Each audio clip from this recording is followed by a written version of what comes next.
নমস্কার বন্ধুরা, আজকের আমি জীবনদায়ী বেল শরবত করে দেখাবো। দেখুন, আমি এই বেলটা নিয়ে নিয়েছি। বেলটাকে ফাটিয়ে নেব, দিয়ে এর ভেতর থেকে আমি শাঁসটা বার করে নেব। দেখুন, শাঁসটা বার করে নিয়েছি।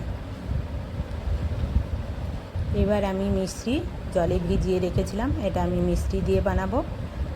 মিশ্রি জল দিয়ে আপনারা পারলে চিনি দিয়েও বানাতে পারেন।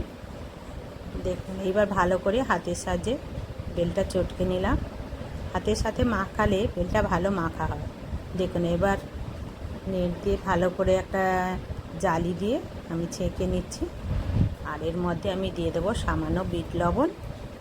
দেখুন, এইবার আমি দুটো গ্লাসে নিয়ে নিলাম। দুই রকমের বেল শরবত দেখাবো। এইভাবেও খাওয়া যায়।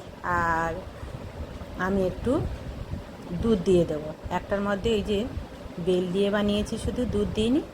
আর বেল শরবত এই দুধ দিয়ে বানালে দারুণ লাগে খেতে। আপনাদের যদি ভালো লাগে আপনারা এইভাবে দুধ দিয়েও খেয়ে দেখতে পারেন বা এমনি খেয়ে দেখতে পারেন।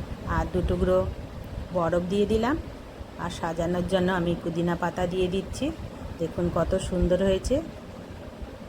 এই বেল শরবতটা যদি আপনাদের ভালো লাগে লাইক শেয়ার কমেন্ট করবেন।